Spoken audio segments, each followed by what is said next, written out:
فرش التراب يضمني وهو غطاء. دوستو، یہ جو فون ہے نا، سیل فون، اس نے ہماری زندگی میں بڑی تباہی مچائی ہے.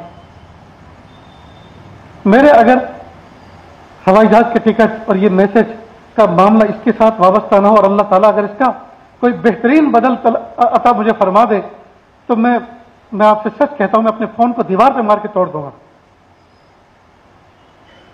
اس نے ہمارا اتنا بڑا نقصان کیا ہے. کسی زمانے میں عرب علماء نے کہا تھا، مشائخ بڑے بزرگوں نے، انا زینا العلوم تحت افخاذ النساء، ہم نے علوم کو ضائع کر دیا عورتوں کے پہلوؤں میں. عورتوں کے ساتھ لیٹ لیٹ کر مطالعے کا وقت، تلاوت کا وقت، ذکر کا وقت، اللہ کی ذات کے ساتھ قرب کا وقت ہم نے پہلوؤں میں لیٹ کے ضائع کر دیا. ان زینا العلوم تحت افخاذ النساء. لیکن آج عورتوں کے پہلوؤں سے ضائع نہیں ہوا. آج فون کو گود میں لے کر اور فون کو ہاتھ میں لے کر ہم نے اپنی صلاحیتوں کو ضائع کر دیا، جوانیوں کو ضائع کر دیا. کتنے نوجوان بچے ہیں ان میرڈ جنہوں نے فون میں مناظر دیکھ دیکھ کر وہ نئے پرانے ہو گئے اور اپنی جوانیوں کو اپنے ہاتھوں سے ضائع کر دیا. کتنے نوجوان بچے ہیں. کسی زمانے میں بوڑھے کہا کرتے تھے کہ بچہ مرد لڑکا تو 16 سال کی عمر میں بالغ ہوتا ہے، لیکن جس گھر کے اندر گھوڑا پلتا ہے اس گھر کا بچہ اپنی وقت سے پہلے 2 سال پہلے بالغ ہو جاتا ہے. اصل میں گھوڑے کے اندر کچھ شرارت ہوتی ہے. تو جس گھر میں ایسے بچے ہوں اور وہ گھوڑے دیکھتے رہیں تو پھر ان کے جذبات دوسرے بنتے ہیں. تو کہا وہ شہوات کے جذبات کی وجہ سے 2 سال پہلے، ٹائم سے پہلے، بیفور ٹائم وہ بالغ ہوتا ہے. لیکن اب تو حال یہ ہے، کسی زمانے میں 30 سال کے ہو جاتے تھے شادی سے پہلے، آپس کی شرمگاہوں کا تصور نہیں ہوتا تھا. یہ پتہ نہیں ہوتا تھا کہ شرمگاہ ایک دوسرے کی کیسی ہوتی ہے. اور آج 5 سال کے بچے سے پوچھ لو کہ شرمگاہ کیسی ہوتی ہے، ڈرائنگ کر کے بتا دے گا. یہ کیا ہے؟ یہ فون نے تباہی ہماری زندگی میں لا کے رکھی. اس لیے دوستو، ماحول بنائیں اپنے گھر کے اندر. ماں باپ اپنے بچوں پہ ایک رعب رکھیں اور خود احتیاط کریں، تبھی تو بچے کریں گے. باپ خود سگریٹ پی رہا ہے، بیٹے کا سگریٹ پی رہا ہے، شرم نہیں آتی تجھے؟ تو بیٹا اگرچہ چھوٹا ہے، آج وہ کچھ کہہ نہیں سکتا، آپ سے روک کھا گیا، لیکن آپ نے اس کو سگریٹ سے تو باز کر دیا، لیکن اس کے دل کو تو آپ نے شاکی بنا کے رکھا. اس کا دل تو مطمئن نہیں ہوا آپ کی دھمکی سے. وہ تو یوں کہے گا نا، خود تو پی رہے ہو، مجھے منع کرتے ہیں. ہم اپنے بچوں کو کہے فون دیکھ رہے ہو، سو جاؤ، اور خود واٹس ایپ پہ لگے ہوئے ہیں، فیس بک پہ لگے ہوئے ہیں، یوٹیوب پہ لگے ہوئے ہیں. تو یہ بے عمل بندے کی بات جو ہے وہ پھر مؤثر نہیں ہوا کرتی. اس لہذا عہد کریں کہ رات کو 10 بجے ہم سب کے سب ڈیٹا آف کر دیں گے، ختم. کسی کو رنگ کرنی ہو، کوئی ایمرجنسی کال ہو تو کال کر لے، ڈیٹا آف کرنے سے کال آف نہیں ہوا کرتی. اور اپنے بچے اور بچیوں سے، جوان بچے اور بچیوں سے جو ان میرڈ ہیں، ان سے فون جمع کر لیں. بلاؤ بیٹا ہمارے روم میں پہنچاؤ اپنے فون، خبردار میٹھی نیند سو جاؤ، صبح کو جلدی اٹھو، پڑھنا ہو تو کوئی کتاب پڑھو، قرآن پاک پڑھو، دینی کتاب پڑھو، یا پھر سو جاؤ اور صبح کو جلدی. آج سب کو شکایت ہے کہ نیند نہیں آتی. ارے نیند تو آتی ہے فون بند کرنے سے، میٹھی نیند آتی ہے ڈیٹا آف کرنے سے. اب چالو ہے اور سو رہے ہیں، خیال ہے دیکھو کس کا میسج آئے. اور یہ جو گروپ بنے ہوئے ہیں، اللہ اکبر، 24 گھنٹے کوئی نہ کوئی ایکٹیو رہتا ہے. ایسا لگتا ہے شیطان خود تو چھٹی پہ چلا گیا اور گروپ کے ہر ممبر کو جو ہے بٹھا کے گیا ہے کہ جس وقت وہ سو جائے تو تو جاگنا، وہ سو جائے تو تو جاگنا. کیا تماشا ہے میرے بھائیوں. یہ مقام ہنسنے کا نہیں، یہ آہ نکالنے کا ہے. ہم تو لٹ گئے سب.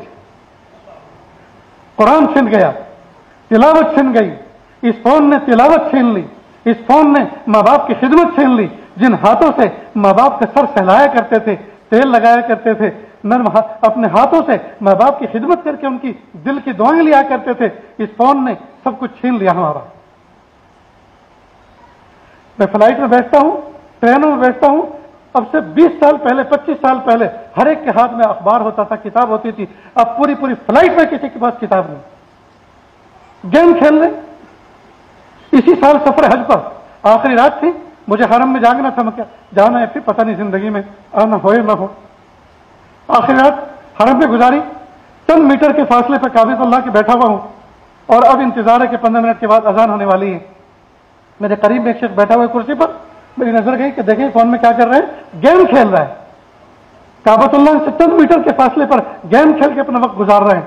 اگر وہ اللہ حلیم نہ ہوتا کب کا ہمیں ہلاک کر چکا ہوتا. واقعی ہم تو اس کے ہر وقت نشانے پر ہیں. ان ربک لبالمرصاد، بے شک تیرا رب تیرے گھات میں ہے. گھات جانتے ہو؟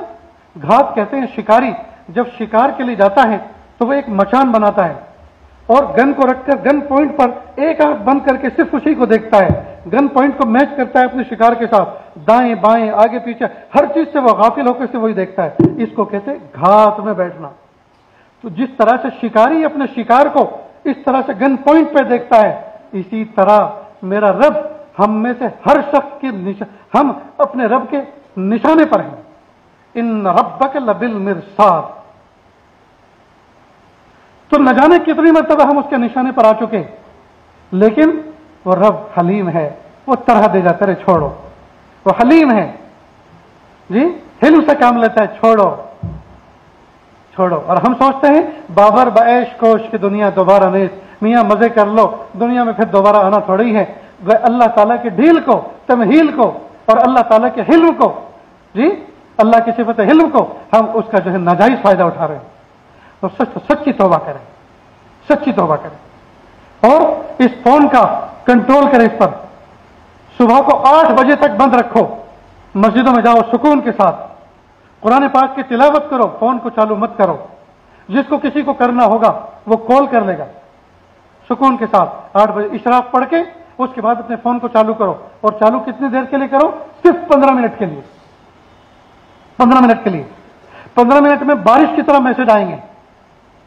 برس نہ دوست بارش کو، ضروری جو ہے ان کو دیکھ لو، جواب دے دو، پھر 2 گھنٹے کے لیے بند کرو. سکون کے ساتھ اپنے کام کرو، مزے کے ساتھ آپ انجوائے کرتے کرتے کام کریں گے. لیکن یاد رکھنا اگر فون ہوں گے یہ آپ کو چین سے نہ تلاوت کرنے دے گا، نہ کوئی کام کرنے دے گا، نہ ذکر کرنے دے گا، نہ کوئی مطالعہ ذمہ داری کے ساتھ کرنے دے گا.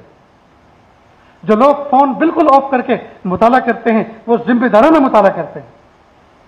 جو لوگ فون کو آن کر کے اور اسکرین کو اوپر کر کے یوں بیٹھتے ہیں تو ایک نظر اس پر اور ایک نظر اس پر، ایک نظر اس پر ایک نظر اس پر، اور کئی مرتبہ تلاوت کر رہے ہیں اور ادھر میسج آیا فوراً مسکراتے ہوئے ادھر قرآن بند کیا، اس کو چالو کیا.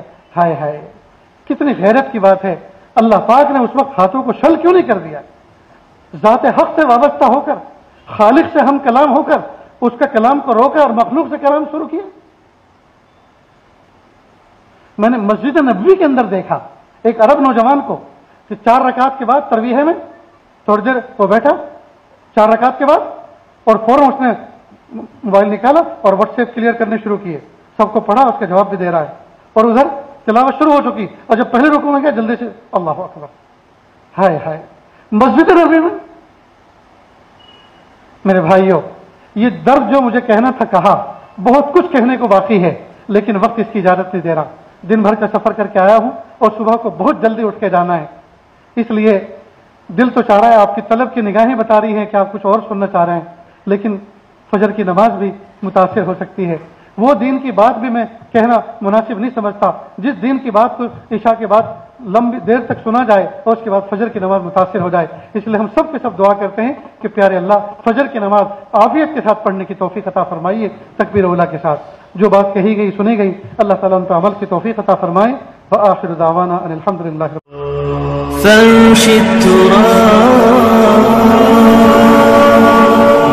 فرش التراب يضم